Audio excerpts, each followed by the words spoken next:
What is up, college football fans? What is up, Clemson Tiger fans? Happy Sunday to everybody. It's a great day to be alive, and it's a great day to be a Tiger, as always.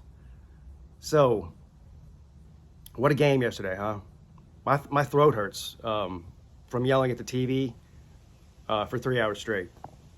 And yelling last night at some of those games that I was watching last night. What a great weekend of football we had yesterday. Anyway, so the reason I wait till the next day to do these State of the Fan address videos is because, self-admittedly, I'm too emotional during the game. And even after the game is over, I need time to regain my sanity and calm down a little bit. So there's a reason I wait till the next day to do these videos instead of doing them immediately after. A lot of people want me to do them immediately after. They want the raw emotion, and I get that. They want me to yell and scream and stomp and throw a fit, but I like this better. It's better for my health, and it's better for my mental state. All right. Anyway, so after reflecting on the game yesterday, rewatching some of it, or a lot of it, there's a lot of good and some bad. Mostly good, though. So this is the best game that Clemson's played this season, in my opinion. I know the score doesn't reflect that, and I know there's a lot of issues, particularly on the back end of the defense, that were exposed yesterday. And there's several reasons for that, too. We'll get into that. But let's start with the good. DJ. That's the best game he's ever played in Clemson. I know he played a couple of good games his freshman year. That was the best game that he's ever played at Clemson, and it's not even close. And I'm not just talking about the way he actually played, because it was off the charts good. His placement of the ball, his decision making, the whole 9 yards. All right. Now I still think I don't like some of the decisions of running DJ. He ran the ball, I think, 15 times yesterday, and that scares me for a lot of different reasons. First of all, I don't really trust DJ as a runner. That's not a knock on DJ. It's just who he is. He's a big guy, and he likes to deliver the hits instead of take the hits, which is a great thing. I mean, I'm sure he's hard to tackle. I wouldn't want to see DJ running full clip at me. I know that. But I'm worried about his health and also turning the ball over. But anyway, he ran about 15 times yesterday. He had a couple of really good runs, too. But through the air, he was dynamite, lights out. But that's not even so much what I'm talking about. What I'm talking about is we saw something out of DJ yesterday that I haven't seen yet. And that was the amount of heart that he played with. He put that team on his back at the end of the game there. And he had the we refuse to lose attitude. And that's something that we saw a lot from Deshaun Watson. That's something that we saw a lot from Trevor Lawrence. Obviously, back when Taj Boyd was the quarterback, we saw a lot from him. We even saw it from Kelly Bryant when he started that one season. So that was the first time we've seen it from DJ. And that was something I really needed to see from him. He's very calm and collected guy. And my criticism of DJ in the past was he's almost too calm.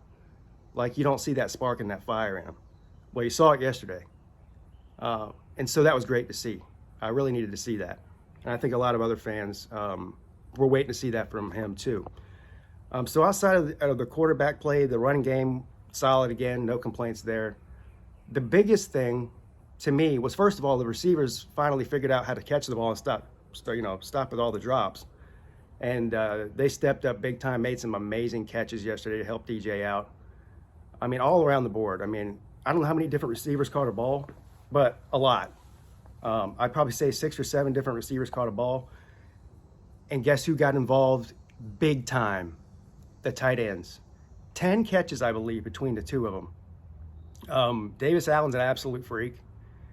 He was 4 for 4, 4 targets, 4 catches, a couple touchdowns. I think there was 4 touchdowns between the 2 tight ends. Throwing over the middle of the field, making contested catches.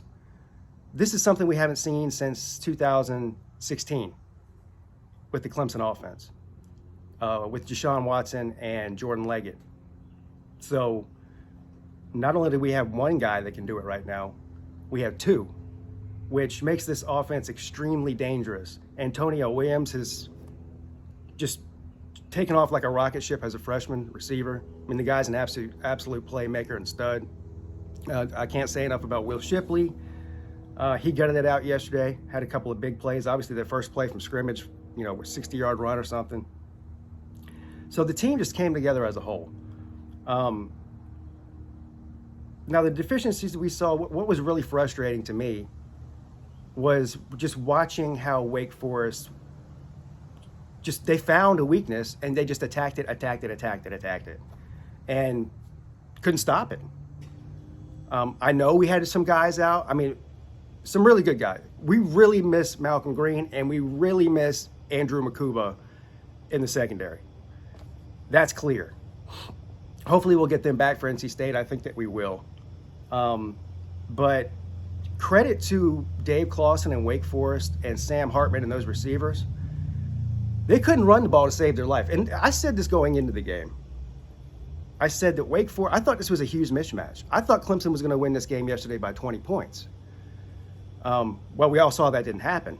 But my reasoning was, this is a huge mismatch up front. Wake Forest already has a terrible running game, and they're not going to be able to run the ball against this Clemson defensive line.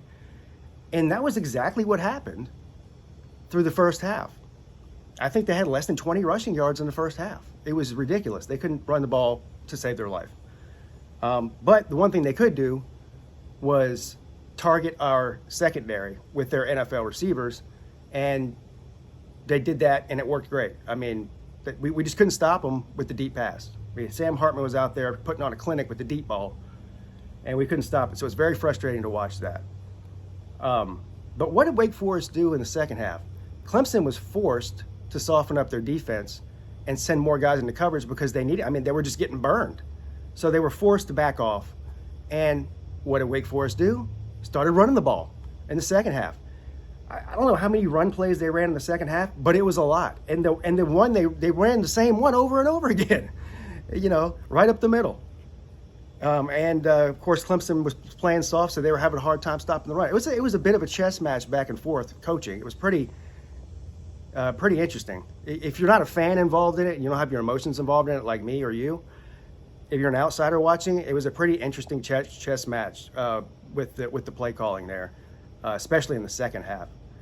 But look, you got to give credit to Wake Forest.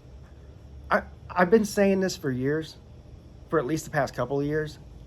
I don't know why every single big coaching vacancy, like we're about to have at Auburn, or we saw at LSU last year, or at Southern Cal, or at Oklahoma. I don't know why, or Nebraska. Why are these people not calling Dave Clawson? And I know people have told me, yeah, he's turned down jobs before. He's interviewed for jobs. He turned down the Virginia Tech job. Okay, he'd be on the shortest of short lists if I'm looking for a head coach at my school, period. What he's done at Wake Forest and the way that he coaches is extremely impressive. Now look, Sam Hartman is that guy. Sam Hartman's going to play on Sundays. He's got everything you need. The guy's a winner. The guy's got the arm talent. The guy's got it up here. He's got guts. He's a leader. I mean, Sam Hartman, I can't say enough great things about Sam Hartman. So let's give credit here where credit's due. There's two receivers on that team that are going to be playing on Sundays as well. So it was a mismatch. Like I said, it was a mismatch for Clemson's defensive line against their run game. The same thing is true. It was a mismatch with our cornerbacks against their receivers. And so it was just a back and forth,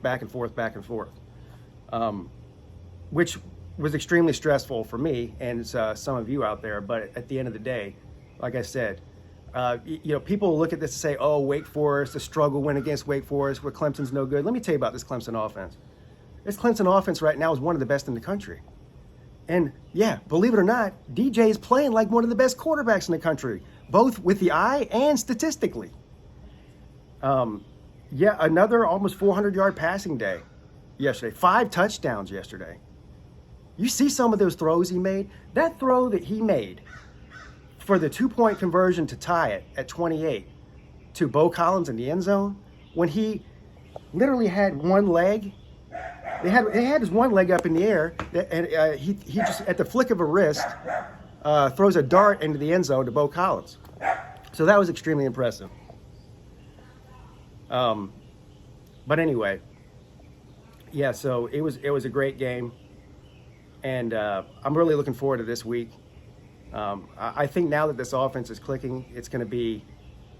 This is a team right now that's averaging over 40 points a game, over 500 yards of total offense per game, and DJ is just—he's already got more passing touchdowns this season than he had all of last year.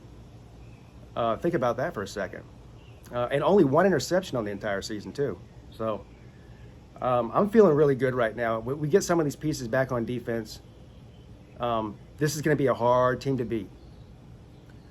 The best team, in my opinion, that we play on for the rest of the remainder of the season, we're playing this week. And we're playing them in Death Valley. We get past this game, I don't see another loss on that schedule. I'm not saying they won't lose or can't lose. I'm just saying I don't really see another loss on the Clemson schedule after this weekend. So we get through NC State this week, could be looking at an undefeated Tigers going into the ACC championship, hopefully. Still a long way to go. Still a long way to go. Anyway, thanks for hanging out. Have a great Sunday, everybody. Your boy, checking out.